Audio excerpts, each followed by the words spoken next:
Guess we are live. It actually was Wednesday, December 8th. And we are into the second Wednesday. We are chock full of Wednesdays in this month of December. We actually have 5 full shows this month. And so we're going to end 2021 with a bang with 5 shows. And this is not only an anniversary show, but we also have got some special things to show people. But it's got a lot to talk about in a short period of time. You sound tired. You're up earlier. You're really up early this morning, Right, up early and late to bed. So it's been a interesting 24 hours. Literally, you're a busy lady in December, aren't you? Are you a Santa's helper? Something like that. I'm somebody's magic elf. I'm helping a lot of people. So hey, I really wanted to be a Santa this year, but I forgot to apply. So oh no, maybe next year. I thought maybe next year. All right. Well, what are we doing? All right. Well, everyone, welcome to Coffee Pan Dulce. I'm Christian Cano, one of your co-hosts, along with Jenny-Jaymes Gunn, Mama Ruth, Stephen DeFiore, and Barb Bacon. We are here to celebrate. I guess it would be celebrate. I don't know. Do you celebrate? Is that the word, or to review? To sell? A little bit of everything. I can't really say celebrate because we're not being paid on one of the radio stations, or so. I guess we can review. So it's a community show. So we'll celebrate. It is our 3rd year of doing this show every week. Technically, it's our 169th show. How's it 169 shows in 3 years, you ask? Well, during COVID, there was a couple of months or 2 months or whatever, we did 2 shows. And so that was one of the reasons we had, the numbers are a little off. Anyway, and then we did some special shows in the evening to talk about transgender killings, murders. We've done several special edition shows when the occasion had called for it, that either our guests were unable to come in during our morning hours when we ran morning hours, or it was just more slated because it was a single issue show versus even though these editions, typically we try to pick a specific topic. If you've watched the show before tonight and before this afternoon, or whenever you're watching it, you will find that we have the best intentions, but we are a smorgasbord of information and chicanery and a whole lot of other things. And hopefully in a few weeks, when you watch our Festivus show, you will really see some interesting things. But this show should be very interesting. Well, we've got some great topics. Yeah, exactly. We have. And actually, just to kind of let people know that we're going to be releasing later this week all of our After Coffee Pan Dulce short videos. They're like 30 seconds to a minute long for the last 3 years. So it's going to be, it just takes time for me to do all of that. So anywho, and then at the end of this show, we're actually going to play a collage of things from the last 3 years. So Jenny, it's always great to see you. You're always a diehard host. So Jenny is always, she is always here with us. Okay, so today's topic is part 2 of Is PBS Still Taxpayer Funded All-White TV? We talked about this maybe 6 months ago, I believe. And we asked everyone to watch 4 hours of daytime PBS and to kind of give us your feedback. But before we do that, let's salute to Coffee Pan Dulce. Oh, I forgot. I think you said that already. Today is December the 8th and Wednesday. So let's salute to Coffee Pan Dulce. I'm actually drinking Mexican chocolate cocoa. Do you know what that is? Oh, yes. Yeah, it's this here. Yeah, in case you aren't aware. Yeah, I'm actually drinking that. I'm also drinking a Taco Cabana margarita. So full disclosure, we were actually taping this the night before or the morning before. I don't know if we'll get into that. But yeah, we're taping this previously. All right. So with that said, the 3 topics, if you want to comment on any of these 3 topics, in North Carolina, the North Carolina Appellate Court, I believe, or the Supreme Court, I'm not sure exactly which one it was, they actually put a stay on filing for state candidates and federal candidates yesterday, I believe. And then 3 hours later, the full court overrode them and said, there was a stay for 3 hours. So there were actually candidates in line. One of ours, who we know, Congressman Alma Adams, was actually in Raleigh, and they put the stop on it, so she was not able to file. She'll obviously be filing, and then because she had to do it before she flew back to Congress. And then there were also 2 Republicans who were in line waiting because they always want to be the first ones to file, and they were told they couldn't file. They said they would come back, and then one of them made some snarky comment like, "That's the reason we need conservative judges." Anyway, so I don't know if you want to comment on that. The other one is there was a founder of a Christian media company, and he actually passed away, I think may have been 2 weeks ago. And he died of COVID, and he was an anti-masker, anti-vaxxer kind of individual. Huh. When have we ever heard of that, Jenny? So, and then that's the second one. The third thing, if you want to comment on, there's a school teacher. I think she's from New Jersey. I'm not exactly sure what state, but she's on the board of the NEA, the National Education Association, I believe, the school teachers group. And apparently on social media, she made some comment, or she was replying to someone's comment about how their frustration about people who were not being vaccinated and how they were being dangerous to other teachers. And she basically, said, "I wish they'd all die. They would save us so much problems because they wouldn't expose us."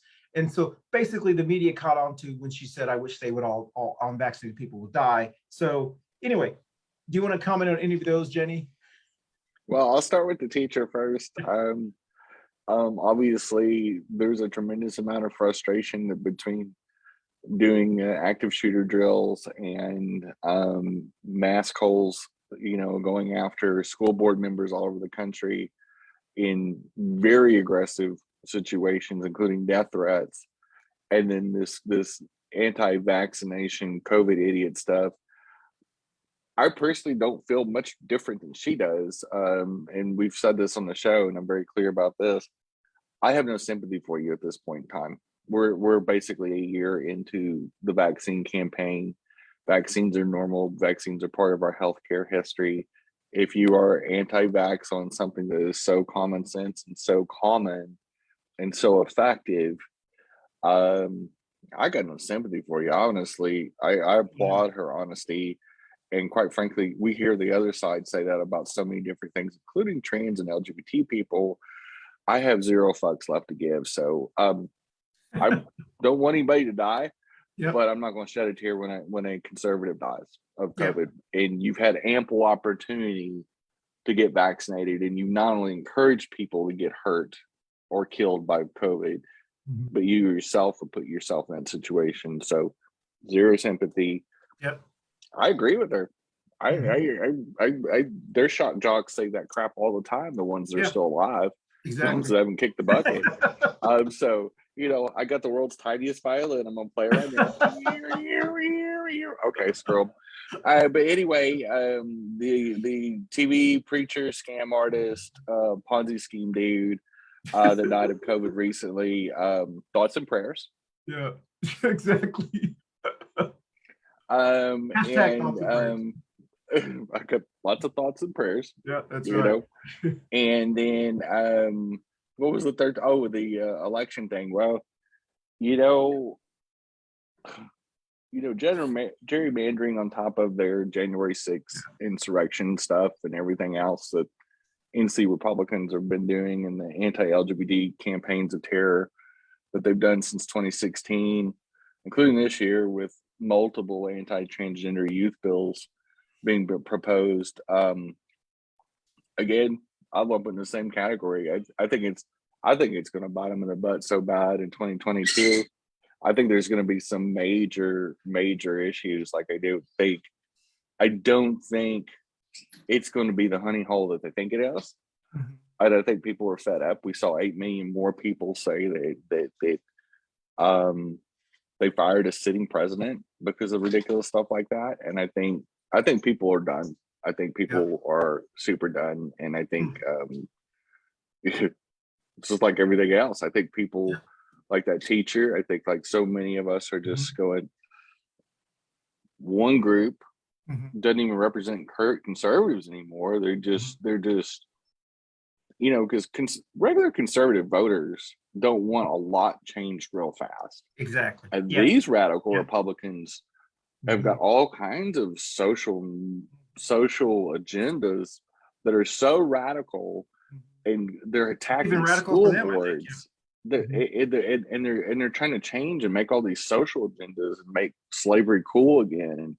And Democrats are actually not only trying to make progress, but in a way that, you know, presidents like FDR, Truman, Eisenhower, aka a Republican, and so many others right after them, up until Nixon, and when the party went off the rails with him, we had a lot of infrastructure presidents that built our middle class, took us from a country of robber barons and poor people and built one of the most massive and impressive middle classes in world history.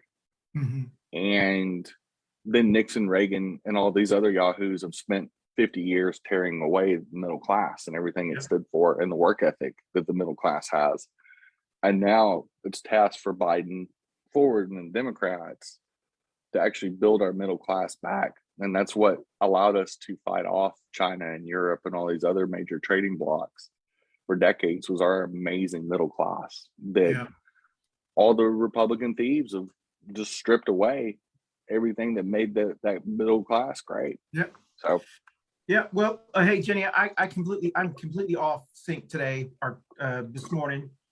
So introduce yourself and your imaginary button. Well, you know, this could be an unconventional show, you know, and it's just us. I am Jenny-Jaymes Gunn, by the way, after we've been in the show for about 10 minutes. But, you know, Chris, I'm always an LGBT advocate. I'm a big fan of, you know, providing infrastructure like medical coverage for everybody. You know, I think there's just some common sense things that we all need to get back to, you know, and, you know, I believe that freedom of choice is important. And that big part of that is having the economic freedom to be able to support yourself and your family. And we've gotten away from that. We only are supporting about 14,000 Americans, the super rich. And we need to get back to basics of supporting real Americans. Excellent. Well, thank you. I'm Christian Cano, one of the other co-hosts, and my imaginary buttons are my real buttons, actually, are Medicare for all, healthcare for all, Moms in Action, gun sense legislation. And when you watch the video we're going to show in the very night, that was the very first button that I wore. Actually, I had forgotten that. And then, of course, in my heart, Black Lives Matter, also as well, Joe Oldham, who is a former guest of ours, and he'll be in our video as well, really brought that to our attention a lot more when he was on here. So with that said, the three topics, the state and federal stays, I fully expect if a stay does not go into effect before filing finishes on the 17th, things are going to change before the primary. I fully expected that. I went through 3 district changes when I ran for office. I fully expect another district change to happen, especially I think the state will happen first and then the federal will happen second. You know, the long game for the Republican Party, and you talk about this all the time, is they know it's unconstitutional. They just figure they can get people in, do some things that they need to do before they have to go back. And that's just the way, that's how they operate. So they're not stupid. They know these are unconstitutional. They just figure they can just, it's like the Trump, they just want to delay things as long as they can. That's why anyone who's running for office, whether you're at a state or the federal, all these people who are so excited, you're going to have to run again in the summer of next year or the year after, and you're going to have to raise money all over again. So this is not really an exciting time for someone to run for Congress unless you just want to be a congressperson, because you're going to have to run again in another year. That's that's the way it seems it's going to happen. Second thing is the founder of the Christian media company that passed away from COVID-19. The first thing I thought of was, it's another one. I don't know how many of them, but apparently this is the biggest high profile person who has passed away. The other ones have been like, like radio hosts and stuff like, is that? Well, there were more like shock jocks and you know, exactly. smaller. Well, some of them were on a national level now. Yeah. I mean, a couple of them were well known enough that I knew who they were, and I don't listen to any of that garbage. Sure. But they were big enough. Some of them were syndicated and you know, professional shows. And I mean, and the NEA teacher who made the comment, I completely agree with her. We've said this before. Even our own Barb Bacon has said this on the last week's show. So I agree with her. However, I do think that we have to be fair. If she said it, and I think she's going to have to face kind of repercussions or some type of discipline from her school, because we've asked that from other people who have said things as well. Am I excited? Go ahead. So I definitely got to jump in. Sure. So would we say that? Yep. Who exactly are we talking about on the conservative side that's actually paid a price for the inflammatory words that they've used?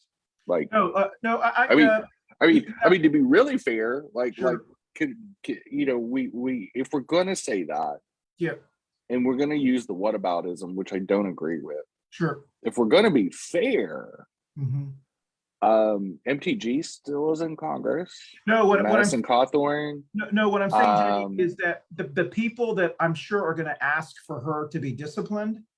I'm not saying that, you know, that she is going to be disciplined. I'm just saying is that we should expect that the same way that whenever we have a radical religious person who says it as a teacher, we ask for them to be disciplined.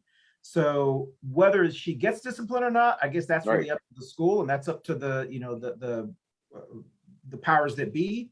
But I do think that we're going to expect that, and I'm not going to be surprised if that happens. Does that make sense?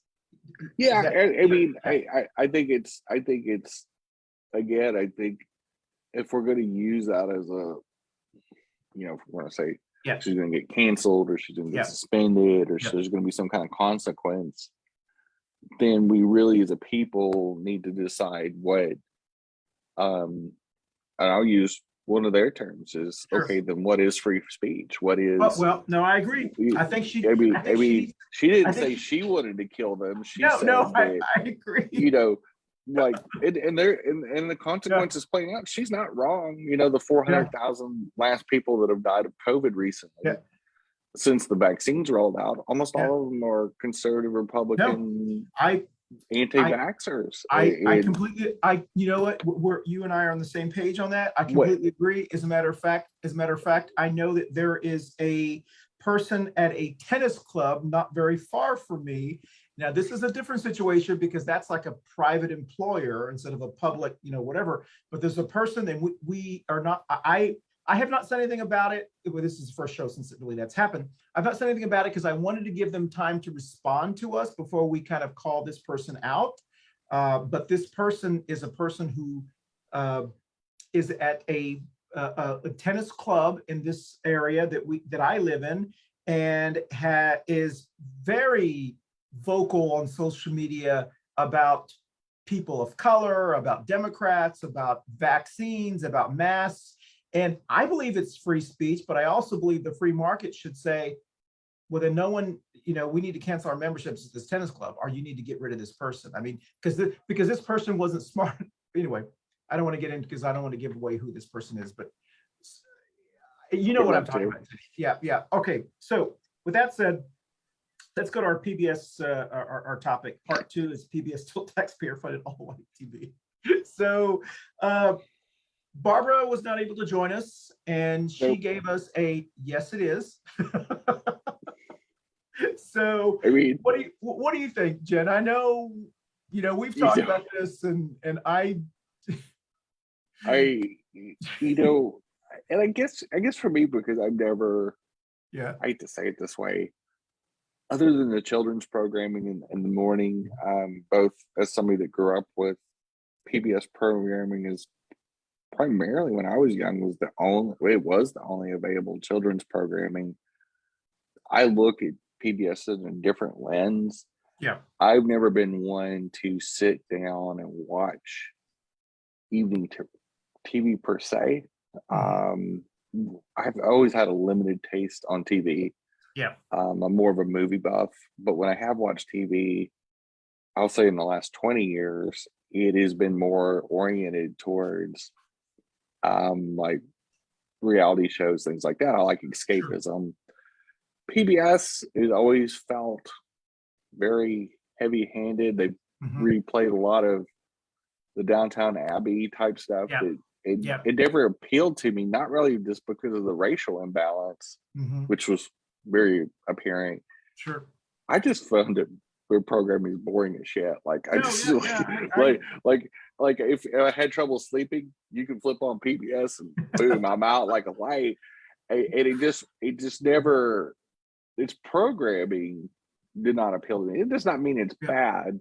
Yeah. Because I have very specific tastes, like most people do. I just find that the public broadcasting is very monochromatic. Sure. Appeals to a very small audience. And I think it's one of the reasons that their viewership is probably at an all-time low, other than the children's programming, which I think has a very good, strong market. Should it be funded? I mean, you know, I think that some kind of public access TV like that should be funded, just because I still think it provides enough good that the boring, I don't think it's inherently evil. If I'm going to have to pick between federal funding for nuclear weapons, or PBS, if that was on the menu, if that was an A/B choice, obviously PBS. I would much rather it go to Oscar the Grouch and the Cookie Monster than to some insane world-ending apocalyptic death cult weapon of mass destruction. Like I think our federal government has so many things it still needs to get under control, like our drunken sailors spending on every kind of harmful program we can think of. I think PBS is the least of our worries. I think the programming on there could be modernized a scooch bit. I think it could be more reflective of the rainbow of humanity. Sure. But also look at their children's program that's been so diverse, including recently, which had the Billy Porter of wearing the tuxedo dress gown at the Oscars that caused all the hairs on the conservative crowd to burn there for a little while, including with one of our co-hosts that didn't here tonight, Mama Ruth. And go, oh my gosh, he wore a dress and a gown. I'm going, judges get dresses every day, but they call them robes, which is the French word for dress. But anyway, we don't call them cross dressers, even though they are. But anyway, I say that, really doesn't get in front of a judge anytime soon. I love you guys. I think you guys look great. But anyway, I believe the PBS does themselves a disservice by being very monochromatic and quite frankly boring in the later in the day programming and in the non-morning, non-kiddo stuff. I think if they want to be viable and supportable in the future, and they also get corporate donations and sponsorships too. And they do local fundraisers. I know that, and I know NPR does the same thing. I think diversity would help them in their programming. I think it would help. You look at Netflix. Sure. I'm going to use them as an example. Their diversity is so broad that they even allow hate TV on there. And but that broad appeal, that broad deal is what people are looking for, is look at one or two or three networks that they would love to do business with and viewership. And PBS will have to, at some point, going to have to compete, I think, in some kind of level, whether it's creativity. The reason we're talking about it part two was because I wanted to take a look at this again, because the first time, when we talked about this, the first show, what 6 months ago, whatever, I thought maybe that was just me because I couldn't get any other channels. We were camping in the mountains, and I scanned the TV. All I could get was the 4 PBS stations, the Charlotte or the North Carolina PBS stations, which are run by the University of North Carolina system, so to speak, and every city has their own channel. And I thought, well, maybe it was just me. So then I've always watched PBS. I donate to PBS. I'm one of the Passport members. I donate every month to PBS. And because my perception of PBS has always been the evening, the documentaries about Latinx people, about even the Burns documentaries about country music and about all those.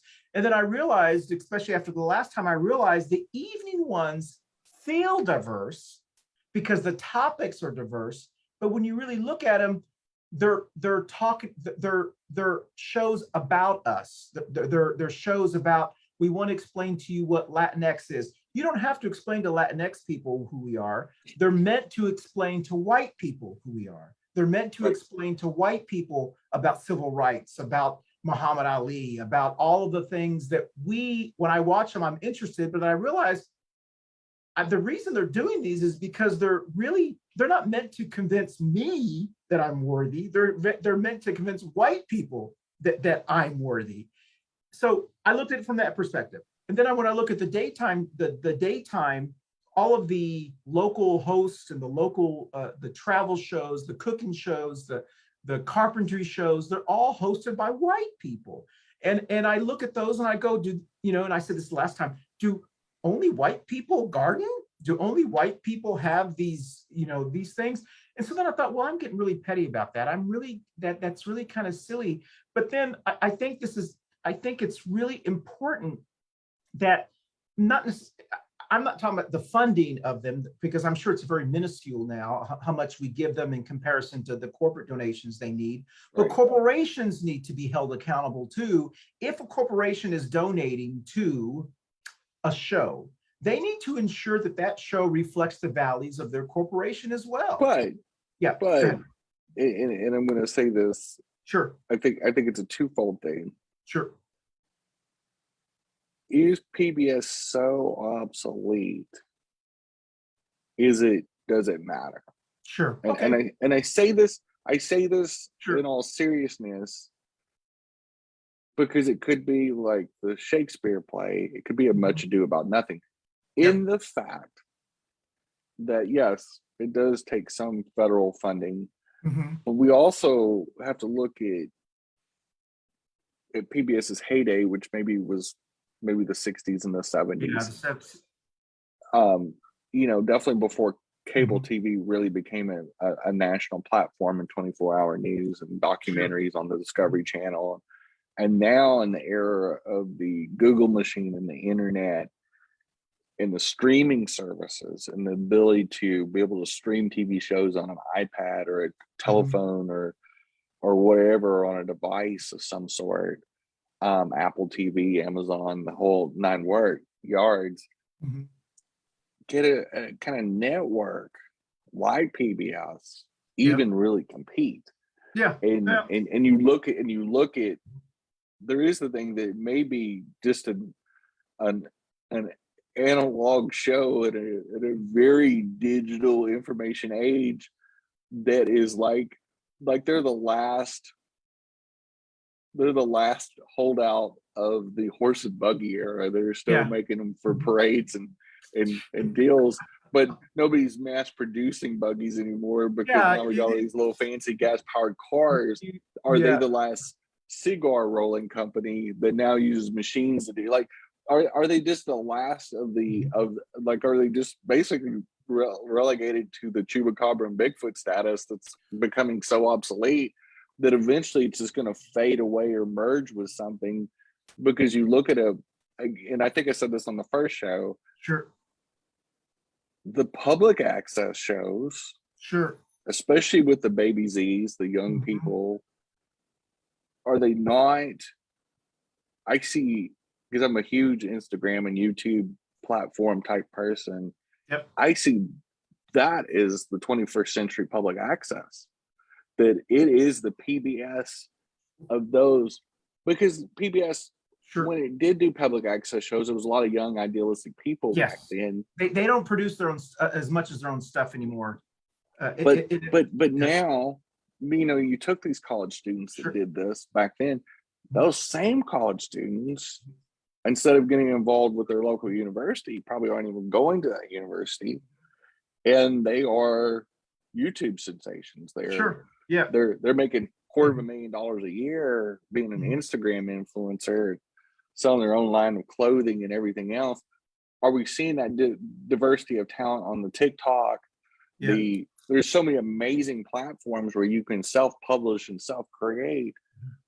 Is PBS really more of the victim of just being dated? Being dated. I mean, how does it compete? I agree with you, but I also think just like streaming services, just like Netflix, just like, you know, Hulu, they all need content. They all need shows. They need shows.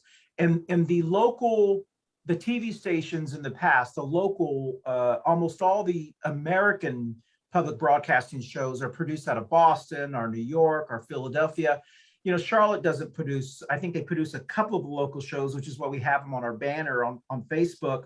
And those 5 shows that are being produced by North Carolina Public Broadcasting System, which is the UNC broadcasting system, because it's produced by University of North Carolina, which is taxpayer funded. We pay for that. They're all 5 white hosts.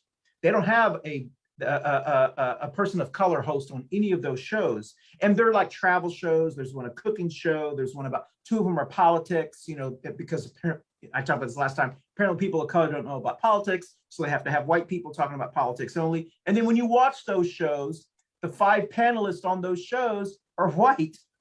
Periodically, they'll have a black person on the show to talk about politics. So, you know, even North Carolina is not being diverse when they produce shows. But my point, what I was going to say is, I noticed that almost all the shows that they buy, that the national, I guess the network PBS buys and the local PBSs buy, are all shows made with the BBC. They're all British shows, Downton Abbey, you know, the Doc Martin, all of those shows are all British shows. And the reason I think is, and I'm sure the reason is because the BBC helps produce those shows and they sell them around the world.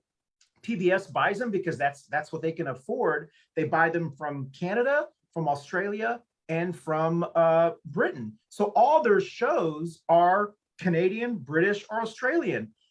My point is, there are also government-funded shows out of Mexico, out of Central America, out of South America. They may not be queens and kings. They may be queens in a different way, but, you know, I mean, not queens and kings, right. But all of the history shows that PBS produces are about the monarchs, about the queen, about the king. None of the history shows are about America, about us. And that's what I think, if you really watch it, you realize, my goodness, whoever produces these shows or whoever buys these shows, they love British history. You very rarely, you would think you would at least have 50% American history and 50% British history, but almost 70% of the shows, if you watch them, are all about British history. And even the ones that are, go ahead.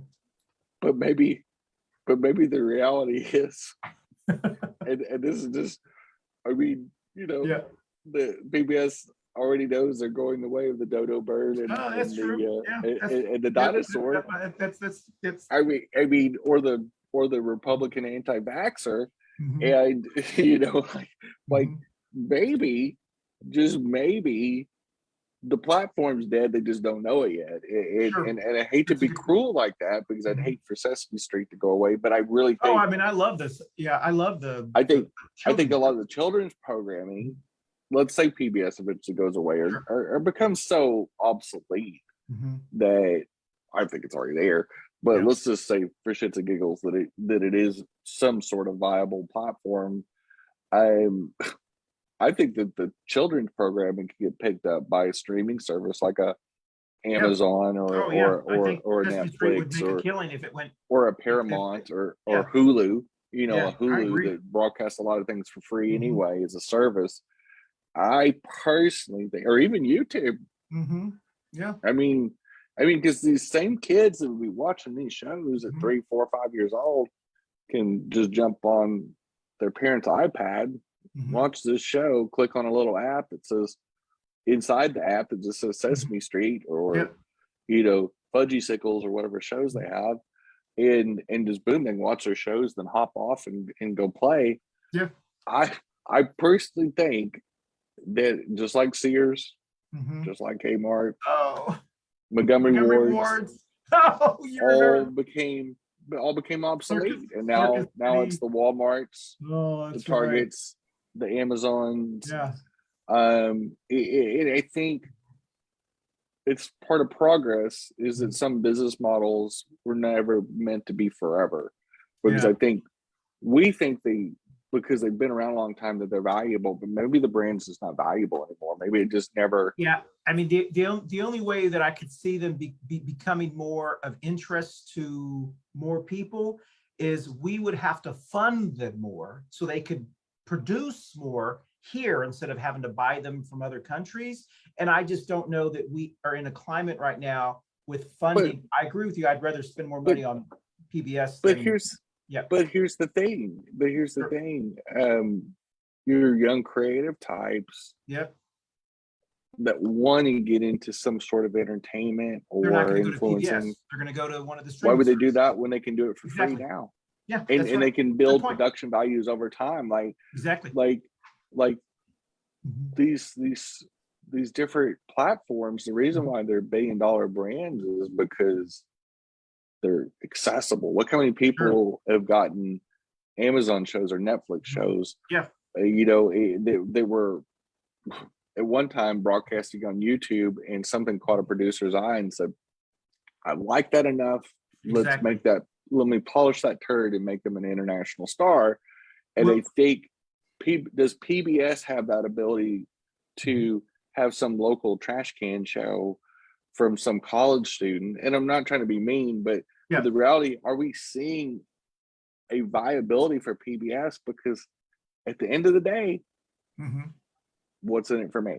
Yeah. If you're going to dedicate your time to that craft and you're really going to do that, and you can go on YouTube and really self-produce and really work hard at your craft, or go on Twitch, or there's so many cool platforms right now. PBS ain't cool. I agree. And there doesn't seem to be the will from the local stations. For example, here in Charlotte, I mean, there's you see no local shows produced here out of Charlotte. They have to modernize. System, and the UNC system, the shows that they're producing, which really are being produced by taxpayers, because the UNC system produces those and taxpayers pay for the University of North Carolina system. So they need to become more diverse in those shows. And I don't think it's going to be until the board of directors or the board of the University of North Carolina system mandate that they become more diverse, which means state legislatures are going to become more diverse. And this on the totem pole, this is the least of Black and brown people's who are on our legislature's agenda. Well, but it needs to be considered. So, well, I mean, but I mean, I think again, the issue is, it's just like voter fraud, individual voter fraud. But individual voter fraud does not exist on a large scale of any kind, and here's why. What's the motivation? Every crime, and you can just watch, or listen to a podcast like Crime Junkies or something like that. And the number one reason why criminals get caught is because they have a tying motivation of why they did that. What is the motivation to commit individual voter fraud? I'm not talking about party level voter fraud like gerrymandering and stuff like that. I'm talking about individual voting fraud. What's the payoff? Again, I'm going to come back to it. Our libertarian friends love to talk about market forces. Market forces have taken PBS to the same boneyard where Kmart and Sears went to. Sure. Yeah. They have an obsolete business plan. They've had decades to change. And they've had institutional support by major corporations. Yep.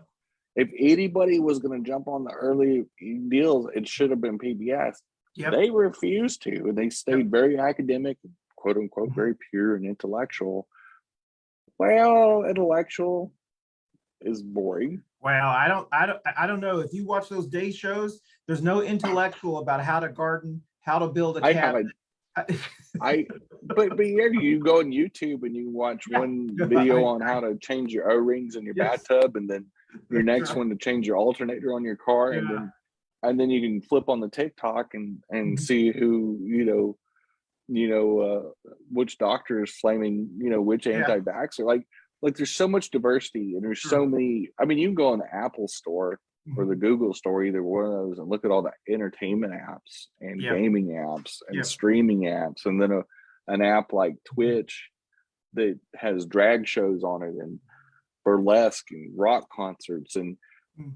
people playing video games, and you're watching them make commentary. Like there's so many fun things that the target audience that used to be at PBS, when PBS was one of the only few games in town, like when we only had the big three networks and the Yeah. PBS, that was it for a Yeah. long Yeah. time. Well, that's They're like there's too many choices. That's a good point. So basically, what I'm hearing from you is PBS is PBS still taxpayer funded all white TV?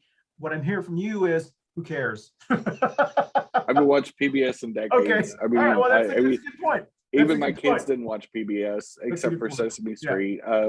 But if the PBS tree falls in Yeah. the forest, does anybody care? Okay. All right.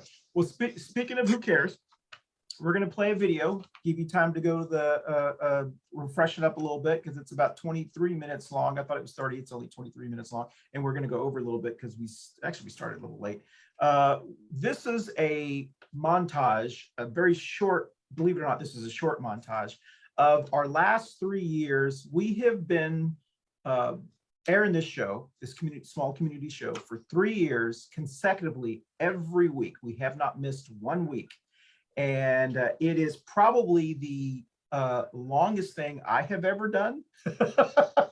That's what she said. I think maybe I was at a hotel maybe 4 years. I managed a Right. hotel 4 years, if I can remember. But generally, so I'm there's a lot of personal satisfaction in saying that we will start our 3rd year next week. And if PBS is looking for shows, we are open to be on the PBS network. And just to let you know, our next week's show is Who Was Brown Jesus? We will be talking about who was Brown Jesus. We do hope to have a minister who's on to let us know who Jesus was. He wasn't blonde hair and blue eyes, as some people have in their houses pictures of Jesus.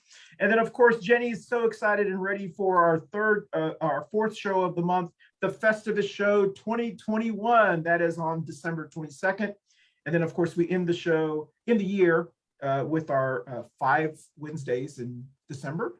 We'll be saying goodbye, adios 2021, and we'll be saying goodbye to 2021 and getting ready for 2022. So with that said, Personally, Snapchat, I don't know if you're a member of Snapchat or have that social media platform. Yeah. They've got a lot of good little channels on there, including this one, and I'm blanking on their name right now, but it's on these 3 Snapchat? people on Snapchat. Yeah, they have a section cool. of just Okay. programming.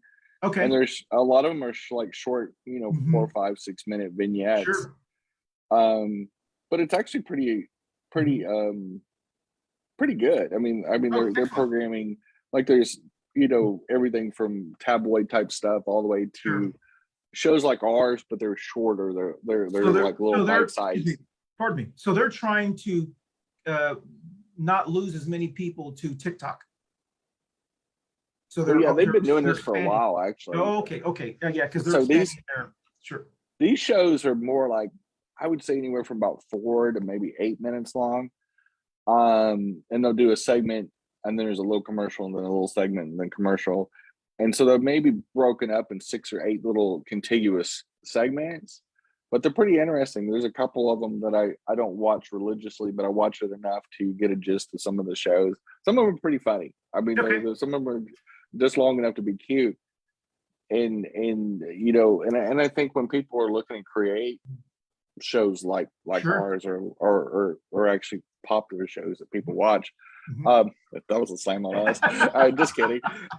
Yeah, but you know the viral, especially the kids that are really trying to create a name for themselves, or maybe they're well known and they want to do something you know different, you know, like a Kardashian or somebody like that. That honestly, I don't know if a Kardashian would have become as famous as they did. Oh, they You know, she's wouldn't a have. billion-dollar brand now Yeah. without social media. Like I think social media I think we're created a creating. Kardashian. Yep.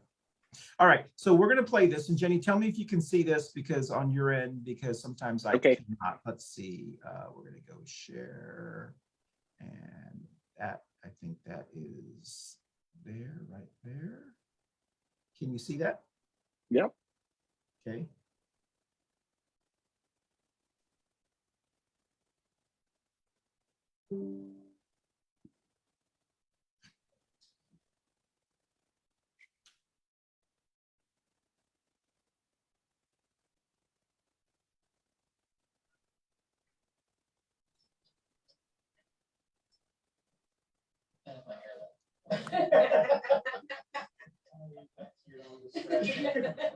All right, guys, we're live.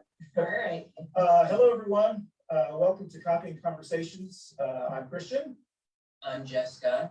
And I'm Ruth Perez. Once again, thank you, everyone, and thank you for your patience with our show today because it is at my house, and we are actually at my table, and we actually have coffee. And should we take a simultaneous sip? Yeah, let's do that. Sure. And I got glasses on, so. By the way, this coffee is good.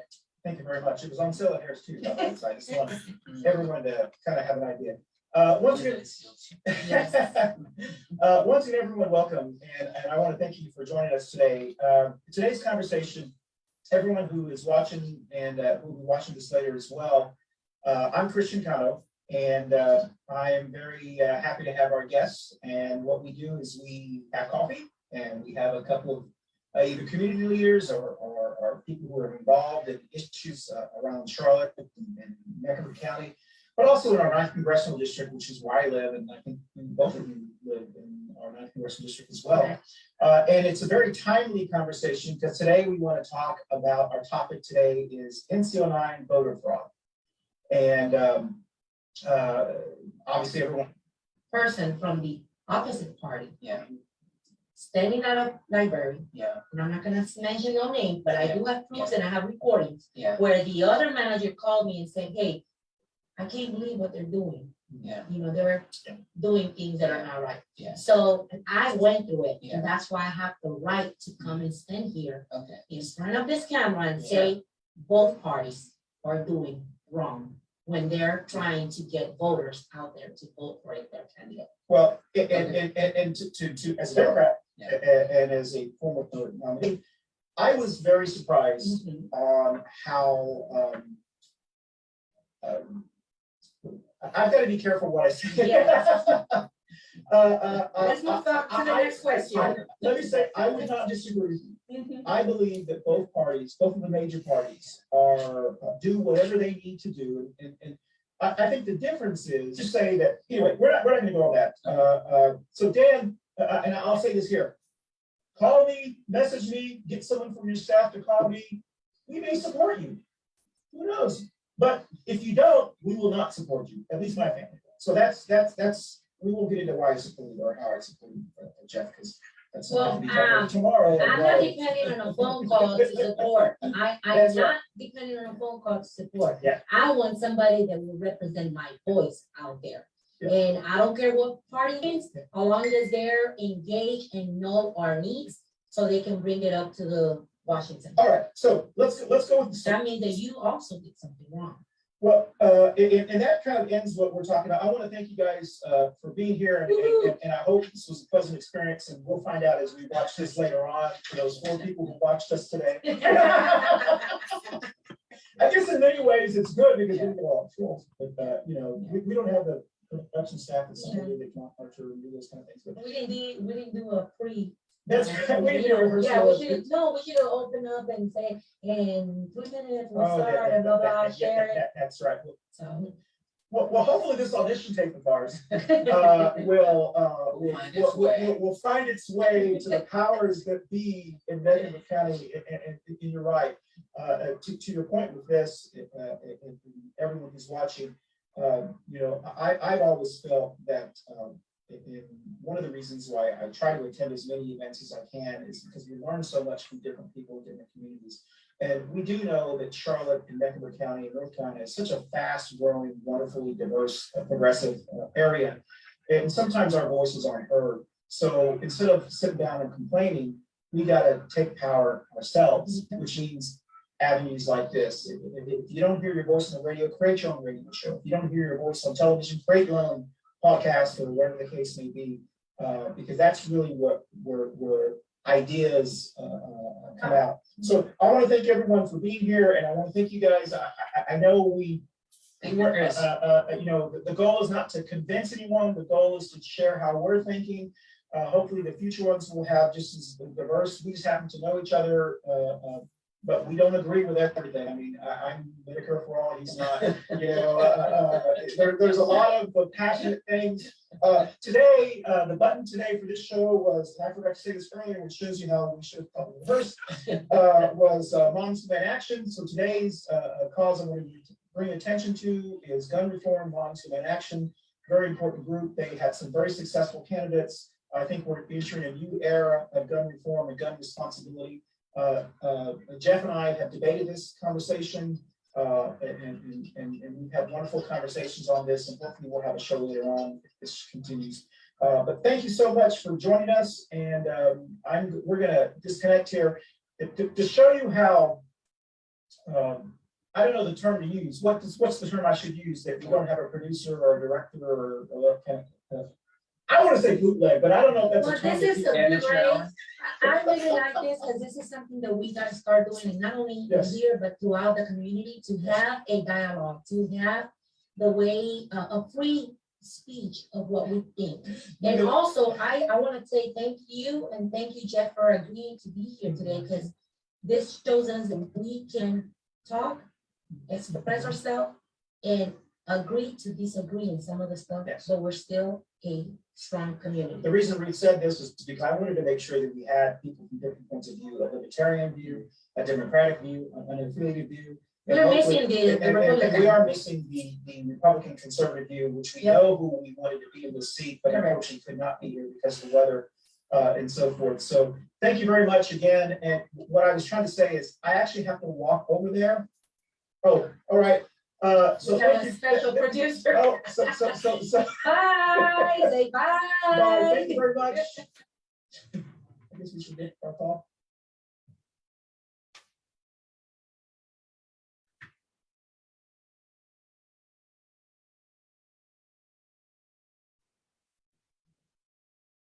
Good morning, everyone. Happy Friday. Happy Friday. Sorry that it's not snow, it's rain. It's a happy rainy day. So blessed. So blessed. Exactly. Well, thank you everyone for joining us. And we're actually, I think, a little bit on time today. I want to thank everyone for joining in this rainy Friday as we get to the second holiday or the second weekend before Christmas. So those who are doing all their shopping. I'm Christian Cano. Welcome to our new title, which is called Coffee Pan Dulce.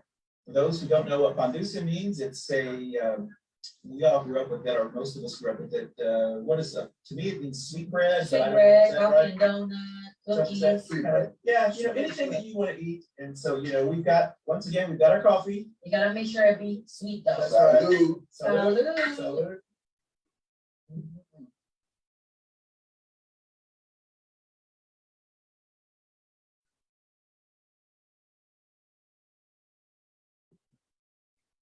Can we take our silence? Yes, here we go. Yes, ceremonial. Welcome. Salud. Salud. Well, we want to say that we are missing Mrs. Ruth Perez, who normally is one of our neighbors. And unfortunately, she has mom duties today. And so she was not able. This is a special edition, and we probably won't have another show until right before the meeting.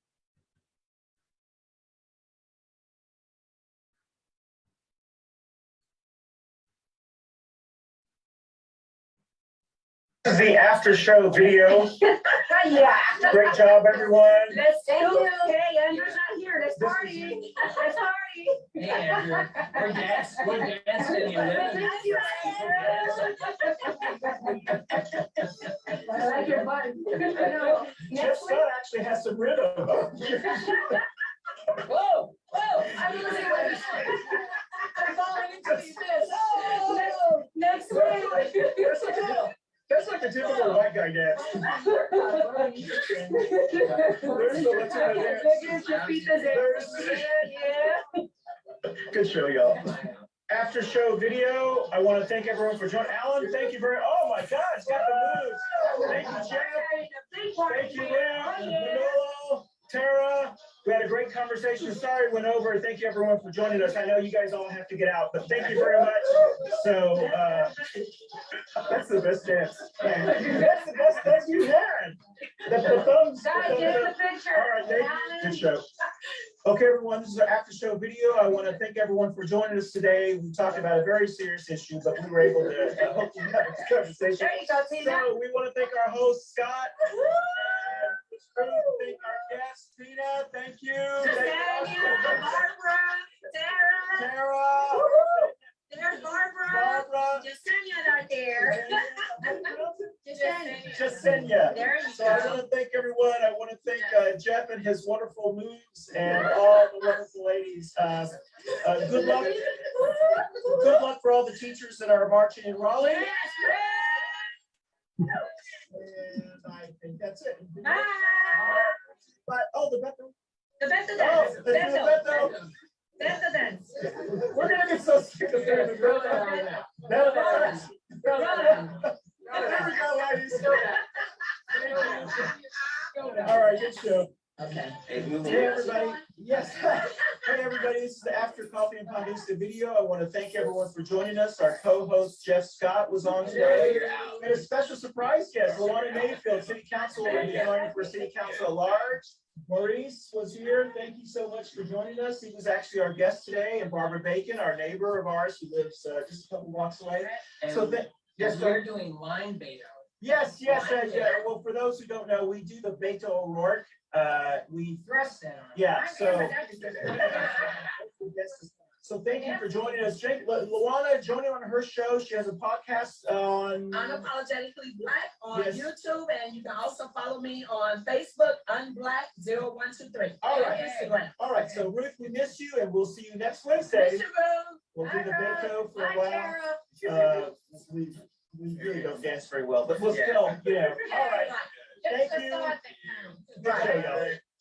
Hi, everyone. This is the After Coffee and Pan Dulce video. I want to thank our special guest, Melba, Thank you. from National Organization of Women, Jenny, National Organization of Women. Thank you so much. Tara Long announced her candidacy to run for County Commission at Large in 2020. So good luck, Tara. Ms. Ruth, our co-host, Jeff, our co-host. Thank you, everyone. Have a great, wonderful weekend. Thank you for the summer. So now we'll end doing our Beto. Our Beto dance. We're going to do the Beto until a new dance comes in. Restaurant. Beto. Beto. That feels like fishing. Beto. So thank you, everyone, and please have a wonderful weekend and watch the presidential debates tonight and tomorrow, and go Vandy in the College World Series. All right, thank you. Good show. Bye. Hey, this is the After Coffee and Pan Dulce Show. I want to thank everyone for joining us today. Our special guest, Jenny, who talked about pride. Thank you, Jenny. We had our neighbor, Barbara, here once again. Tara, running for a county commission at large, who's our neighbor as well, and our special guest from Brazil. Thank you for coming in. Of course, we have Alan Smith back there, our dancer, and our Crazy clown. co-host Jeff Scott. So we're gonna say thank you very much, and we'll go out dancing. All right. We don't really have any organized dance anymore, so We stopped doing the Beto. yeah, we're not doing the Beto. Anybody want to come up with a new dance? Do the crazy clown dance. I What's the think we crazy have clown dance? help promote the Republicans. We tried to do the Elvis. That's right. But that's just like Yeah, lip and showing. Hey, this is the After Coffee and Dulce video. I want to thank everyone for joining us. Our co-hosts Ruth and Jeff and Tara is with us today. The audience, Jenny and Crystal in the audience, and our special guest was Stony Rushing, County Commissioner from Union County. You know that big county that The big county. it's the county that's It's the one where all you end up eventually. We're all roads lead to Union. It's the county that's east of the Kingdom of Mecklenburg. Well, he's So- my commissioner. Yeah, he's your commissioner. Yeah, That's right. Yours as well. So, he doesn't want to dance, but that's fine.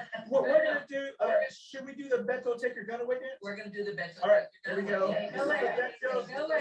Take your gun away. I'm gonna get your gun. Oh, I want your gun. I want your gun. Give your gun. All right. Okay. Thank you for watching the show. Bye. All right.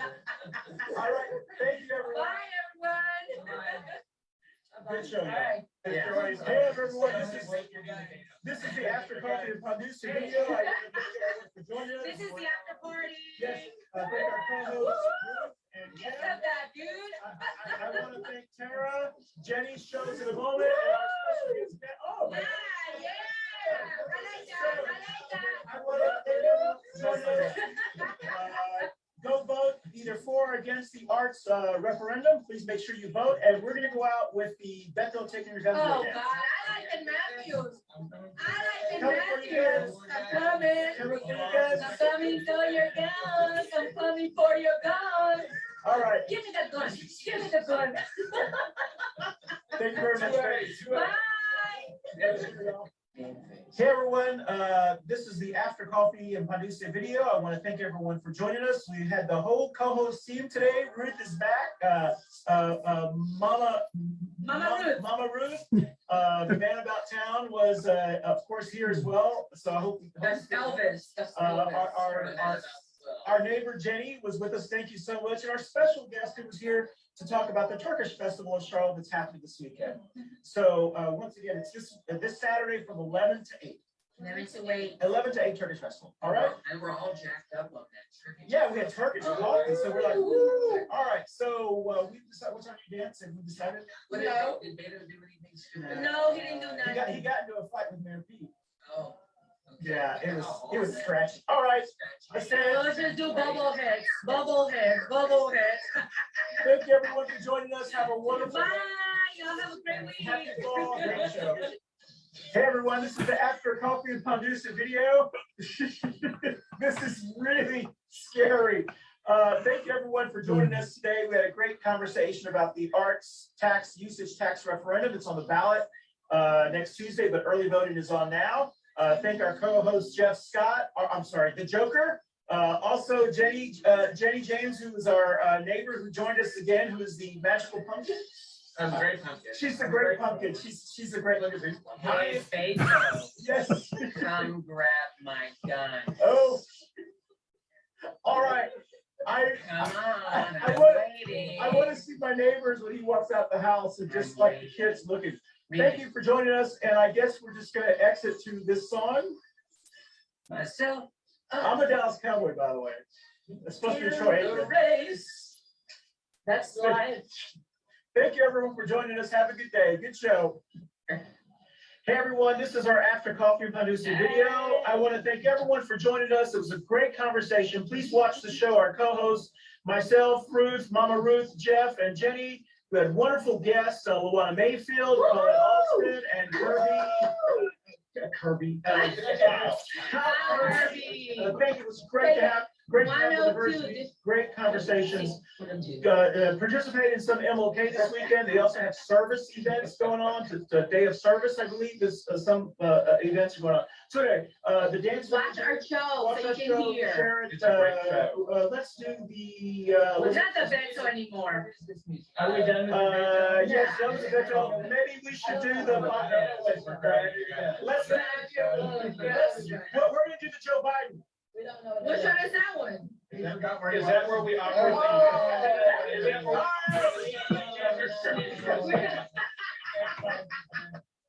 Hey everyone, this is Christian. The After Coffee and Dulce video. I want to thank our hosts today, Jenny and Jeff and Mama Ruth. We hope you are back on next week's show. We had a special guest today, Richard. So we have Richard who's running, he's a Republican running for what seat? North Carolina House 107. 107, running for Worcester. So listen, we want to thank everyone. We had a great conversation today. I hope we have more shows like this. And thank you. Please come back, Richard. Thank you. Great. Thank you for your patience. All right, we're gonna do the MAGA dance, I guess. MAGA dance? What is The the MAGA MAGA dance? dance? The MAGA dance is. Drink the Kool-Aid. Drink the Kool-Aid. All right. That's it. We're gonna love our neighbors. We love our neighbors. All right. Thank you. Jeff's got to go to DC, so we got to split. Thank you. Bye-bye. Great show. Very much. Hey, everyone. This is the After Coffee and Dulce video. It's our last show of the year, our 1-year anniversary, 50-second show. Thank you for joining us, our co-hosts Ruth and Jeff. Our neighbor, also our other co-host now, Jenny, our neighbor Barbara, and we had a special presidential candidate neighbor, Jacob Hornberger, who's running for president, and his Secret Service guy in the back. You know I'm not messing with him. Thank you for joining us. I hope you watch our show. Have a wonderful holiday, Christmas. And Texas taking over. Yeah, we got 4 Texas. So we're gonna go out on a presidential Beto O'Rourke dance. Is that what we're doing? No. Why don't we, Take your yeah, guns take away. away your guns. Take your guns away. Jacob, give your guns back. Give your guns back. Thank you. Keep your guns there. Thank you for joining us, and Bye.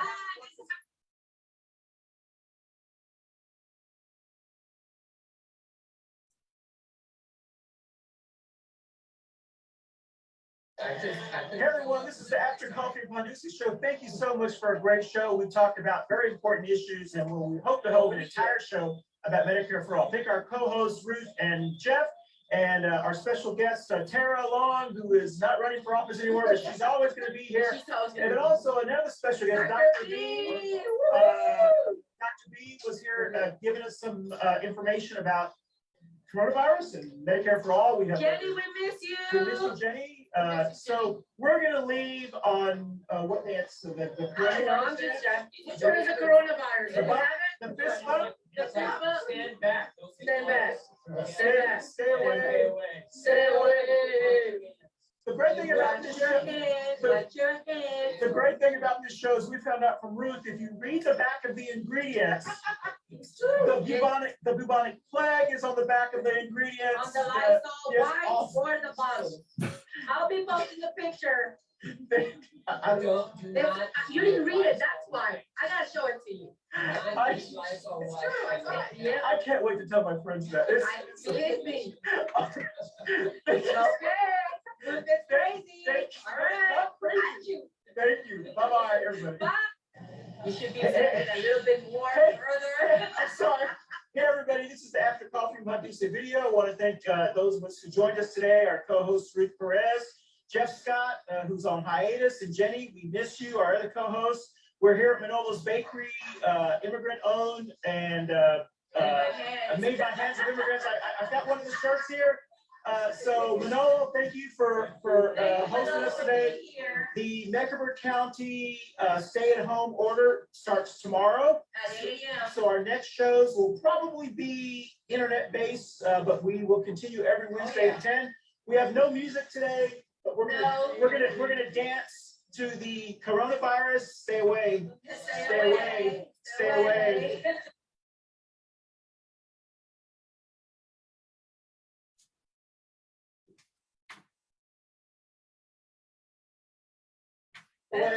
All right. Well, thank you, everyone. Y'all have a great day. Good show.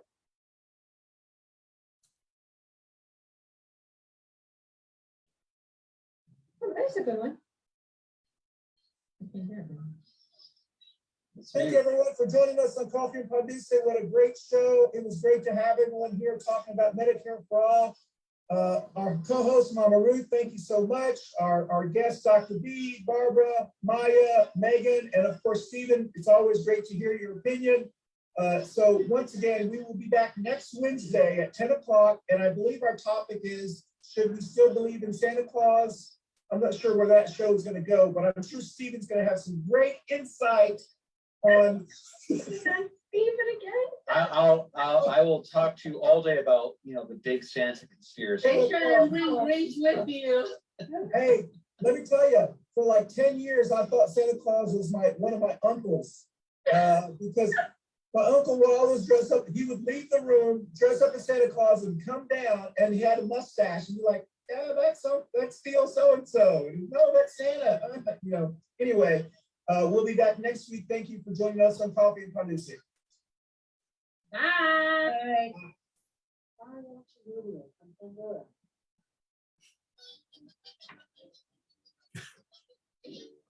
Great show, y'all. Thank you for a great show. We'll see you on the next show. Thank you, Commissioner Newton. Commissioner Jarrell, Councilperson Newton, and also Dr. B. We'll see you next week. Bye-bye. Thank you, everyone, for joining us. My name is Christian Cano. I'd like to encourage everyone to please wear face coverings. Dr. B. Yo soy un médico. Favor de llevar un máscara. Jenny. It's Pride Month. Show your pride for your community and mask up, please. We've always protected our own. It's time to do it. Tara.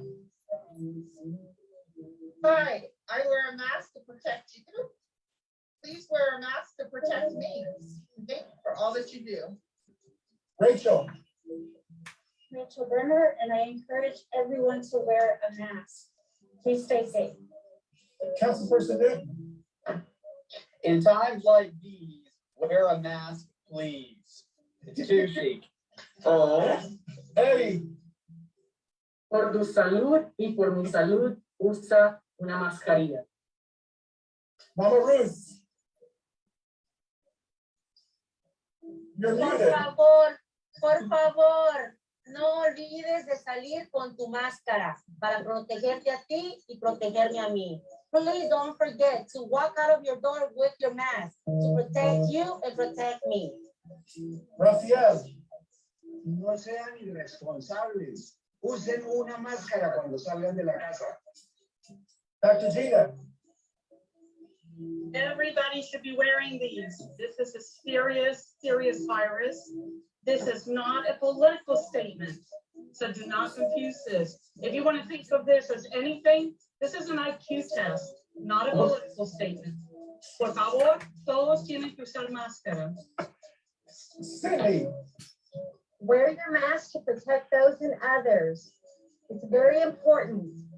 Thank you. Maya. Sorry, please show respect for our community by wearing masks. Thank you, everyone. Please wear a mask in North Carolina.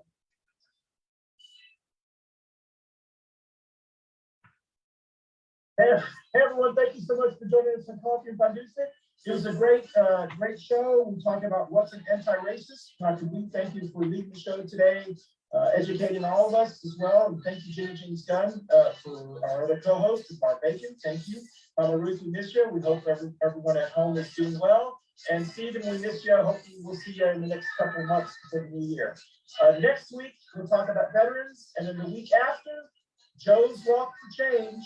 We'll be talking with them, the movie Joe Bell, about anti-bullying. So we'll see you next week in Coffee and Pan Dulce. That's Selena, in case no one knows who that is. Bye. All right, here we go. I can't hear the music. All right, Jen. Oh, I thought you were going, Jen. Go ahead. Oh, thank you everyone for watching and tuning in. This week's subject was a very important and timely subject about anti-bullying, the Joe Bell movie. And we want you all to tune in, and we'll talk about some resources and things you can do for your own community. And let's all reduce harm and stop bullying in its tracks. Thank you all for watching. Thank you, Ryan. We'll see you next week, y'all. As I say out. That's Linda Ronstadt, as everybody knows. She's an incredible. I can't Ronstadt. I couldn't tell you. She's incredible. Bye, y'all. All right, let me say that. Hey, everyone, thank you so much for joining us on Coffee and Pan Dulce. It was great to have Dr. B back. Barb, it's great to see you during the day. Jenny, it's great to see. Thank you for calling in on your on what you do today. We did talk about getting your booster shots and the Omicron variant of COVID-19. Next week, we will be talking about PBS again. So thank you so much. We'll see you next week on Coffee and Pan Dulce.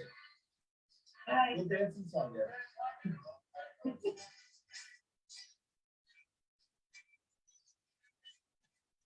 Live.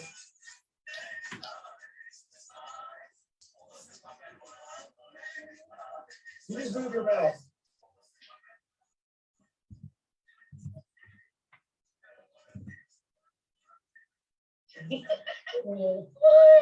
Good morning, everyone. Welcome, welcome, welcome. It's already Wednesday. Oh my God. Yeah. Almost the end of the month. We're at half of the month, isn't it? Well, this month is short. So good morning, everyone. Happy Wednesday. Yes, yes. Good Our morning. host. Mama Ruth, it's so glad to have you back. Yeah. We I missed mean, out of May thing. I gotta share with y'all. You'll probably won't see me that often anymore, but we'll see. We either change the schedule or give me some time to get back on track. Well, it's so great to have. Yeah, it's a lot different when you open the show than Steven. So, and we miss Steven. We miss Steven, though. Yeah, that's right. Where is he? Oh, he's working on his schedule. He's working on his schedule. We'll have him again soon. That's right. Well, good morning, everyone. Welcome to Coffee and Pan Dulce. I'm Christian Cano, one of your co-hosts, along with Mama Ruth, Barbara, and Steven, who is not with us today, but he's with us in spirit. We'll miss his humor, definitely. We have a great show today. Today is Ash Wednesday, the beginning of Lent, for those who celebrate that. Last night was my holiday, Fat Tuesday, and the end of Mardi Gras, for those who know anything about that. There's a lot of changes in America and around the world. And so today's Ash Wednesday. For those who celebrate Ash Wednesday, happy Ash Wednesday. Whatever you're going to give up for 40 days, people give up all kinds of stuff. So today is, after I say all that, what is today, the 17th? Yeah, you're right. Today is February 17th. The state of Texas is getting what we need. I want snow. Barbara and I are just talking about that before. We're getting rain and snow. Yeah. Not on the roads. Yes, just on the No, not on the roads. Just on the yard. Listen, we've got one of our neighbors, a special guest who I want to have I don't know, does anyone know what that term, I've got a bone to pick with you? Mm-hmm. Okay, yeah. I don't know if you know what that means. Yeah. I got a bone to pick with Joel. I did not know that Joel had applied for the city council seat. I did not know that until I saw his name on the list when I was seeing who the right, and I was like, why didn't he come on our show? I mean, we were like, we had Joshua, the guy lip sync, who's, I saw. Well, I saw afterwards. Wasn't he the one that was appointed to finish the term? No. That's Greg Phipps. That's correct. Yeah. Yes, former city council. But when I saw Joel's name on the list, I was like, Joel, I did not. Joel, he didn't tell us. So, luckily I saw his name on the, there was like 5 or 6 people that I was saying, hey, these would be, not that they listen to any of us, but I saw his name on there and I said, he would be perfect for that seat. It's really, anyway. I didn't agree with that either, because the way they opened the applications and then they closed them right away, getting allowed enough, like Gina, apparently her application was received late, where there was a lot of things going on that.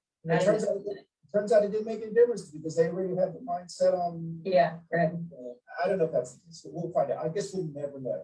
So, all right, I guess to just start the show. Welcome to Coffee Pan Dulce. We're going to go around the Brady Bunch screen and introduce yourself and your imaginary button. Does anybody know the Brady Bunch screen? I have to start sharing it. It's Barbara, myself, and Joel. Okay. So Barbara. I have it right here. I just share it. So I have it for the comments. All right. Go ahead, introduce yourself and your imaginary button. Barbara, you start. Wow, that was long. That's good. And that's only a fraction of them, Jenny. That is, we've had 169 shows, and I wanted to end with Joel Oldham. Joel, mainly because I always mispronounced his last name. I always pronounced him Joel Oldham. It's Joel Odom.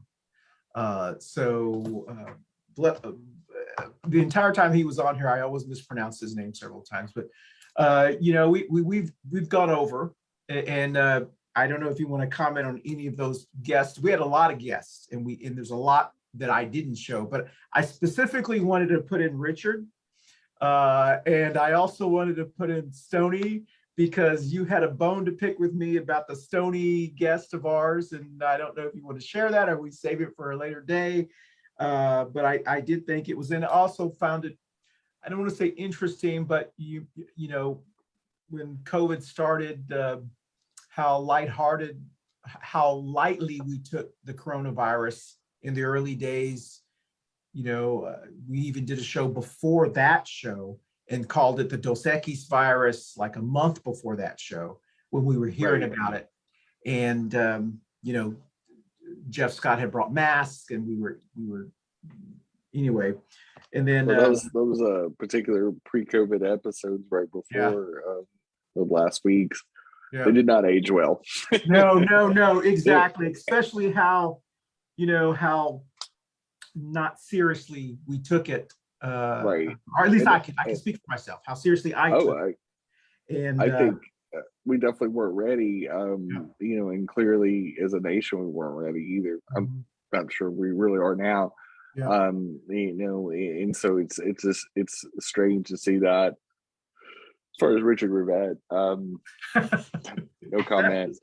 That was he was. You know, there are very few guests. I very think unfortunate. all of us. I think there are very few guests that we've had that there would be all hands would raise if we said, do you not want this person ever on again? And that was. He's one. He's definitely on that list. And honestly, the thing about Stoney was my whole point, because I don't even know if we were talking about this on air. I think this was a sidebar conversation. Yeah. And I was talking, I was like, no, you purposely segregated me out of that episode. And come to find out, when we reviewed it, you did. and you were pretty busted. And I can't even remember. I'm having that. I just don't remember, but I'm reminded when I see that, and I say, and in the audience is. Yes. So and your cock made me raising when we were discussing this. I didn't have enough chairs this year. Yeah, you said no chairs, and then we looked at the next episode, and we had 2 more people. We actually had 7 on the next show. We had them on the stools. You were so busted. You're right. It was. Well, I could see you actually, like, in person, like scraping egg off your face. But anyway, you do have to remember when we were doing in-person shows, and Jenny's to my right, and she's always right. That's just true. refer to that.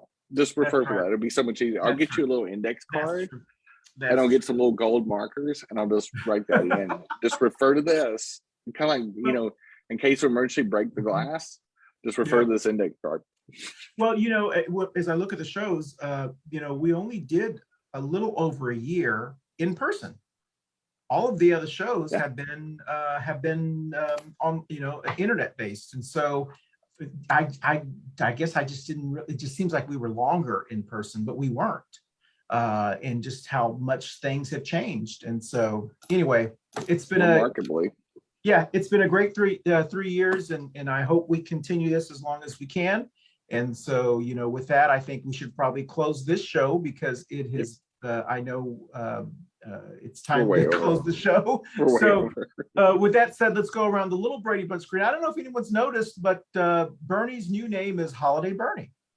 He's got his little Santa hat on. And he will be Holiday Bernie at least until after the holidays. And so just in case you want to know. So Jenny, where are you going to be in 30 seconds or less? Pretty much working the rest of the week. And why we started so late tonight. and helping a neighbor out and also working as well. And so, but yeah, it's going to be a long week of work and not a lot of play. I don't have a lot of events coming up till later in the month. All right. Oh, sorry, I was trying to get our music. Well, I will be here in town. I'm not going anywhere spectacular. I'm getting ready for the holidays. And then once again, please remember to join us next week when we talk about who was brown Jesus. And then the week after is our Festivus show. So we will leave. Jenny, stay on if you have the energy, and we'll do our promo, or we'll do our after show so we can add that to the long list of after ones that we're going to drop at the end of this week. So with that said, we'll dance out to, do you know who that is? David is he like a, I have no idea who it is, but maybe that was like someone you knew. All right, Everybody. bye y'all. Happy holidays. Happy holidays.